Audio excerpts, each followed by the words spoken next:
नमस्कार दोस्तों, बहुत बहुत स्वागत है आप सभी का YouTube के online platform study for GK में। दोस्तों आज के इस वीडियो में हम अध्ययन करने जा रहे हैं भौतिक विज्ञान का एक महत्वपूर्ण टॉपिक जिसका नाम है दोस्तों विद्युत धारा। जी हाँ, विद्युत धारा मोस्ट इंपॉर्टेंट टॉपिक है, आने वाले सभी एग्जामों के नज़रिए से भी काफ़ी महत्वपूर्ण है। इससे अक्सर एग्जाम में क्वेश्चन पूछे जाते रहे हैं और आने वाले एग्जामों में भी पूछे जाएंगे। तो चलिए स्टार्ट करते हैं।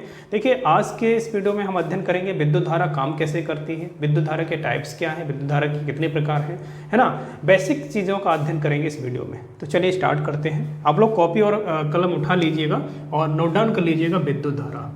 जी हाँ, नोट डाउन कीजिएगा, टॉपिक का नाम लिखिएगा विद्युत धारा। विद्युत धारा इलेक्ट्रिक करंट की बात कर रहे हैं। देखिए विद्युत धारा अगर देखेंगे तो सबसे पहले इस शब्द में आपको देखना रहेगा कि धारा क्या है।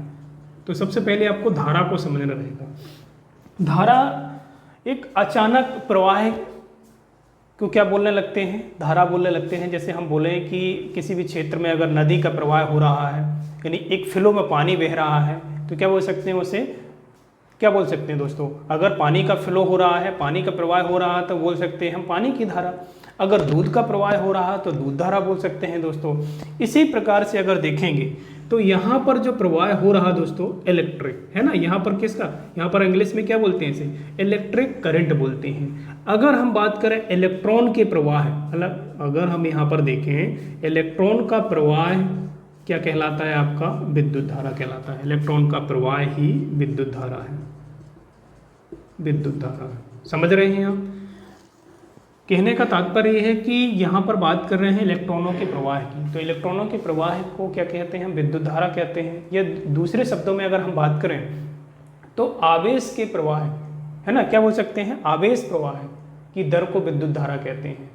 विद्युत आवेश प्रवाह की दर को क्या बोलते हैं, विद्युत धारा। ये भी आप सटीक शब्द याद कर सकते हैं आप, है ना। या तो विद्युत आवेश के प्रवाह की दर को क्या बोलते हैं, विद्युत धारा बोलते हैं। तो यहाँ तक तो आपको आई होप क्लियर होगा कि विद्युत धारा आखिर है क्या, है ना। अब देख लेते हैं, अब बात आई है यहाँ पर आवेश की। तो दोस्तों आवेश क्या है, सबसे पहले आपको देखना है आवेश क्या है। तो आवेश में आपको ये देखना रहेगा कि आवेश जो होता है, बेसिकली अगर हम बात करें तो आवेश जो होता है नंबर ऑफ इलेक्ट्रॉन्स होते हैं। क्या होते हैं दोस्तों, ये नंबर ऑफ क्या होते हैं, ये इलेक्ट्रॉन, नंबर ऑफ इलेक्ट्रॉन। अभी आप यहाँ पर क्लियर नहीं हुआ वो, मैं एक सेकेंड आपको क्लियर कर देता हूँ।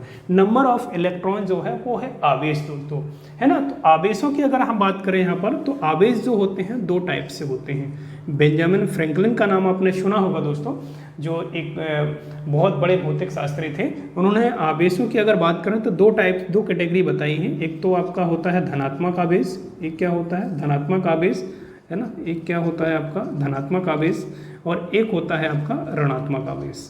कौन सा आवेश होता है दोस्तों, ऋणात्मक आवेश, है ना। ये बेंजामिन फ्रैंकलिन ने दो आवेशों को क्लियर किया है कि दो आवेश होते हैं, एक तो धनात्मक आवेश होता है, एक होता है आपका ऋणात्मक आवेश, है ना। जब भी हम कभी किसी दो वस्तुओं को या जब भी घर्षण करते हैं तो उन दो वस्तुओं के बीच में आवेश उत्पन्न हो जाता है। हो सकता है ऋणात्मक आवेश और आपका क्या हो, धनात्मक आवेश, दोनों हो सकते हैं। इसमें अगर हम बात करें तो जो आपका धनात्मक आवेश होता है, अगर हम सेम आवेशों की बात करें तो अगर सेम आवेश की कोई वस्तु है ना, उसको पास में लाते हैं तो क्या होता है, प्रतिकर्षण होता है, आकर्षण होता है। तो समान आवेशों के बीच दोस्तों क्या होता है, आपका प्रतिकर्षण बल लगता है ना, प्रतिकर्षण होता है, दूर भागते हैं चीजें, है ना। और वहीं हम बात करें विपरीत आवेशों के बीच कौन सा बल लगता है, आकर्षण बल लगता है। तो आपको ये भी याद रखना है साथ में, है ना, कि समान आवेशों के बीच कौन सा लगता है, प्रतिकर्षण बल लगता है, और विपरीत आवेशों के बीच आकर्षण बल लगता है। सो क्लियर है, यहाँ पर दो आवेशों की बात कर चुके हैं। एक तो आपका धनात्मक आवेश हो गया, एक ऋणात्मक आवेश हो गया। अब यहाँ पर हमने बात की थी दोस्तों कि नंबर ऑफ इलेक्ट्रॉन जो है वो क्या है, आपके आवेश है। तो यहाँ पर आवेश की बात कर रहे हैं। देखिए यहाँ पर अगर हम बात करें इलेक्ट्रॉन का प्रवाह हो रहा है, ये आप समझिए कि ये क्या है, इलेक्ट्रॉनों का प्रवाह हो रहा है। तो ये क्या है, आपके इलेक्ट्रॉन है, ये क्या है, आपके इलेक्ट्रॉन है। अगर हम इनका टोटल कैलकुलेट कर लें तो फिर क्या हो जाएगा, ये आपका पूरा का पूरा आवेश हो रहा है। तो ये शब्दों में अगर बोलेंगे तो यह इसके इलेक्ट्रॉनों के ग्रुप को बोल सकते हैं आप आवेश। क्लियर है। तो ये सारे के सारे क्या हुए, आपके इलेक्ट्रॉन जो हैं ये आपके क्या कहलाए, आवेश। और जब इन्हीं का फ्लो होता है या इन्हीं का प्रवाह होता है तो हम बोल देते हैं विद्युत धारा। सो क्लियर है यहाँ तक। सो आई होप यहाँ तक आपने क्लियर कर लिया होगा कि आवेश कितने प्रकार के होते हैं, आवेश है क्या, है ना, विद्युत धारा क्या है, विद्युत आवेश है ना। सारी चीज़ें क्लियर हो चुकी हैं। अब बात कर लेते हैं विद्युत धारा के प्रकार की, है ना। थोड़ा सा टाइम दीजिएगा। चलिए अब यहाँ पर बात कर लेते हैं हम इसके विद्युत धारा के प्रकार की। मोस्ट इंपॉर्टेंट है विद्युत धारा के प्रकार दोस्तों, ये भी आपको समझना बहुत जरूरी है। सो विद्युत धारा की बात कर लेते हैं टाइप्स, और यहाँ पर बात कर रहे हैं इलेक्ट्रिक करंट। विद्युत धारा के प्रकार, विद्युत धारा के प्रकार नोट डाउन कर लीजिए कॉपी में आप। सो विद्युत धारा जो है दोस्तों ये दो प्रकार की होती है। बेसिकली हम बात करें तो विद्युत धारा कितने प्रकार की होती है? दो प्रकार की। नाम सुना होगा आपने, एक होती है आपकी प्रत्यावर्ती धारा। क्या होती है दोस्तों? प्रत्यावर्ती धारा, है ना, जिसे आप अल्टरनेटिंग करंट बोलते हैं, या शॉर्ट में मैं लिख देता हूँ एसी करंट बोलते हैं। इसे क्या बोलते हैं? एसी धारा। और दूसरी होती है दिष्ट धारा। दूसरी क्या होती है दोस्तों? दिष्ट धारा, जिसे आप डायरेक्ट करंट बोलते हैं, डीसी बोल सकते हैं, है ना। इसे क्या बोल सकते हैं शॉर्ट में? DC, direct current.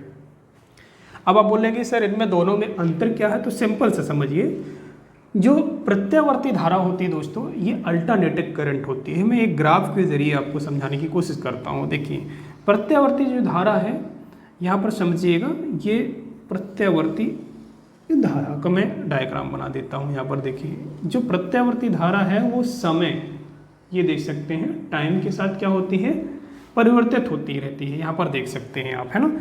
ये देखेंगे तो ये क्या है? प्लस है, और ये आप नेगेटिव चले जाएंगे, ये नेगेटिव में आ जाएगा, है ना। दिशा, तो यहाँ पर देखेंगे तो दिशा,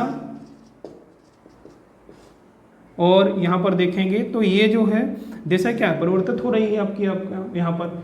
तो दिशा और मान भी परिवर्तित हो रहा है आपका, है ना, प्लस और नेगेटिव जा रहा है। तो दिशा और मान दोनों क्या होते हैं? समय के साथ परिवर्तित होते हैं। दोनों समय के साथ परिवर्तित होते हैं, तो दोस्तों यहाँ तक क्लियर कर लिया आपने। तो ये कौन सा डायग्राम बनाया मैंने? एसी का बनाया है, अल्टरनेटिव करंट, है ना। तो दोस्तों आपको याद रखना है एसी विद्युत धारा है। इसकी दिशा और मान की अगर बात करें तो दोनों समय के साथ क्या होते रहते हैं? परिवर्तित होते रहते हैं। डायग्राम के माध्यम से आपने क्लियर कर लिया होगा। सो दोस्तों यहाँ पर और बात कर लेते हैं अब दिष्ट धारा की, डायरेक्ट करंट की बात करते हैं। तो डायरेक्ट जो करंट होता है दोस्तों, अगर इसका फ्लो चार्ट अगर देखें तो ये जो फ्लो चार्ट अगर देखेंगे तो इस टाइप से आप बना सकते हैं। ये जो है आपका, ये इसका जो मान है नियत रहता है। मान और दिशा जो है दोनों क्या होती है? नियत होती है। यानी कहने का तात्पर्य है कि इसका मान और दिशा समय के साथ परिवर्तित नहीं होता है। डायरेक्ट देख सकते हैं, है ना। ये जो है आपका, ये देख सकते हैं, एक फ्लो हो गया, ये टी हो गया, समय और टाइम की बात कर रहे हैं। तो ये जो है आपकी परिवर्तित नहीं होगी। तो दिशा और मान परिवर्तित किस में नहीं होते दोस्तों? दिष्ट धारा में, है ना। जबकि दिशा और मान दोनों परिवर्तित किस में होते हैं? दोनों परिवर्तित प्रत्यावर्ती धारा में। तो अल्टरनेटिव करंट आपको क्लियर हो गया, दिष्ट धारा क्लियर हो गया आपको यहाँ पर। सो दोस्तों हमने यहाँ तक क्लियर कर लिया है कि आखिर डीसी धारा और एसी धारा क्या है। उनको ग्राफ के माध्यम से भी हमने क्लियर कर लिया है, समझ लिया है। अब देखिए एक बेसिकली चीज़ आपको याद रखना कि विद्युत धारा का जो मात्रक होता है वो एम्पियर होता है। क्या होता है दोस्तों? विद्युत धारा का जो मात्रक होता है, विद्युत धारा का जो मात्रक होता है, यहाँ पर नोट कर लीजिएगा, विद्युत धारा का जो मात्रक है वो क्या होता है दोस्तों? एम्पियर होता है ना, एम्पियर होता है। हालांकि विद्युत धारा को मापा किससे जाता है? वो अमीटर से मापा जाता है। किससे मापा जाता है दोस्तों? अमीटर से मापा जाता है। तो दोस्तों आपको ये भी याद रखना है। तो यहाँ पर हमने विद्युत धारा के टाइप्स देख लिए, दो प्रकार के होते हैं, एक प्रत्यावर्ती धारा होती है, एक दिष्ट धारा होती है ना, जिसे आप एसी करंट बोलते हैं। दूसरी जो है आपकी डीसी करंट होती है। ये हमने देख लिया अल्टरनेटिव करंट का ग्राफ, और ये देख लिया हमने किसका? समय के साथ जो परिवर्तित नहीं होती, जिसका मान नियत रहता है। दिशा और मान दोनों नियत रहते हैं, आप देख सकते हैं। करंट की सप्लाई देख सकते हैं, टाइम पीरियड देख सकते हैं। सो क्लियर हो गया यहाँ पर। अब बात कर लेते हैं यहीं पर चालक, कोचालक, और यहाँ पर अचालक। ये कोचालक और चालक की बात कर रहे हैं यहाँ पर दोस्तों, है ना। और अर्धचालक की बात कर लेते हैं, क्योंकि ये भी मोस्ट इंपॉर्टेंट है दोस्तों, है ना। एक सेकेंड, चलिए यहाँ पर बात कर लेते हैं चालक, कुचालक और अर्धचालकों की।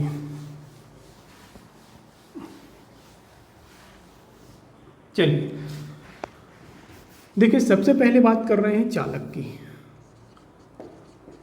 चालक अर्थात कंडक्टर की बात कर रहे हैं, कंडक्टर है, कंडक्टर की बात कर लेते हैं, कंडक्टर की बात कर लेते हैं।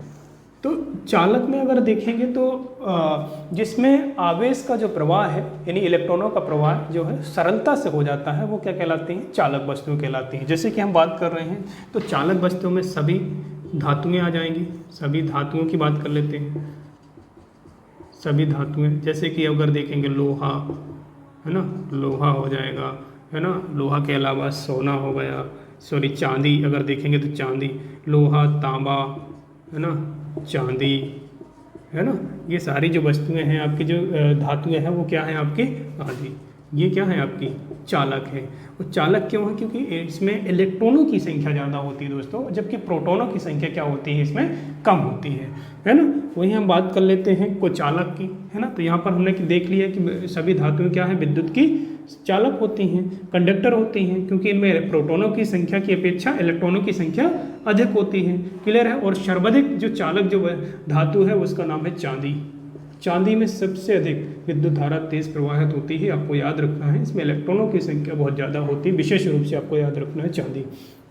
अब बात कर लेते हैं यहीं पर हम कुचालक, जिसे अचालक भी बोल सकते हैं, नॉन कंडक्टर की बात कर रहे हैं, अचालक है ना। अचालक यानी बात कर रहे हैं नॉन कंडक्टर।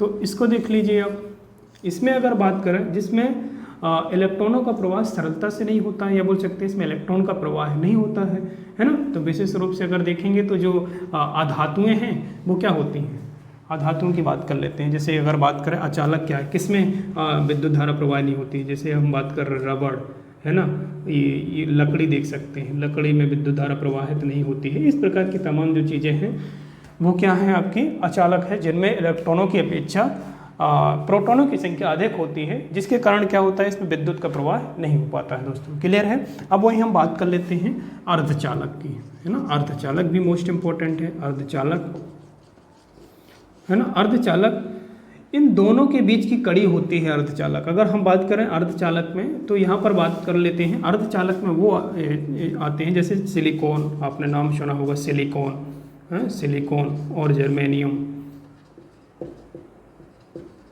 विद्युत धारा का प्रवाह होता है लेकिन ये चालक से थोड़ा सा कम होता है ना, बोल सकते हैं। तो अर्धचालक है ना, आधा नाम से ही स्पष्ट हो रहा है अर्धचालक, सिलिकॉन, जर्मेनियम और कार्बन, ये वो हैं जो अर्धचालक के रूप में जाने जाते हैं। तो अर्धचालक के नाम आपको याद रखना है।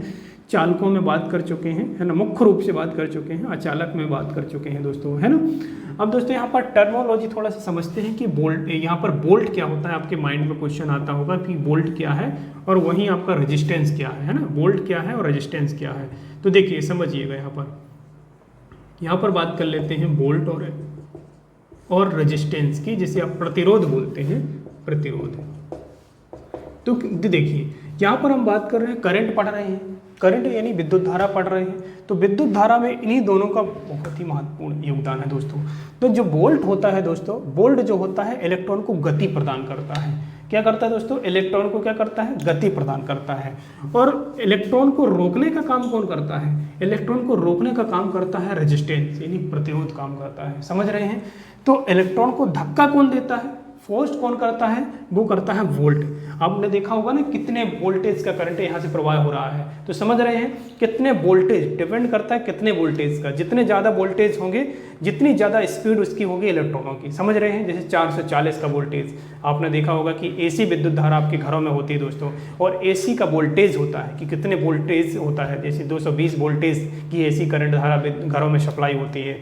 तो इसका मतलब समझ रहे हैं कि जो वोल्टेज है वो इलेक्ट्रॉनों को धक्का मारने का काम करता है। समझ रहे हैं। तो इलेक्ट्रॉनों को प्रेशर कौन करता है, वोल्ट जो होता है वो धक्का मारने का काम करता है।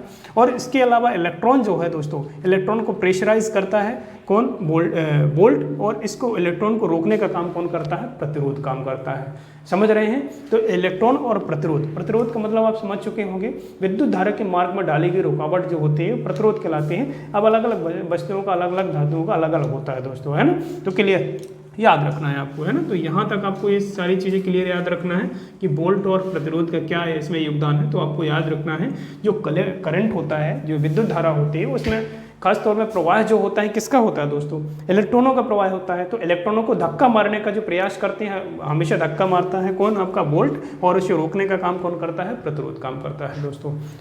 हमने आज के इस वीडियो में विद्युत धारा की कुछ बेसिक चीज़ों को पढ़ा है ना। आगे की क्लास में हम इसके नेक्स्ट जो टॉपिक है वो हम अध्ययन करेंगे। चलिए मिलते हैं नेक्स्ट वीडियो में, तब तक के लिए जय हिंद।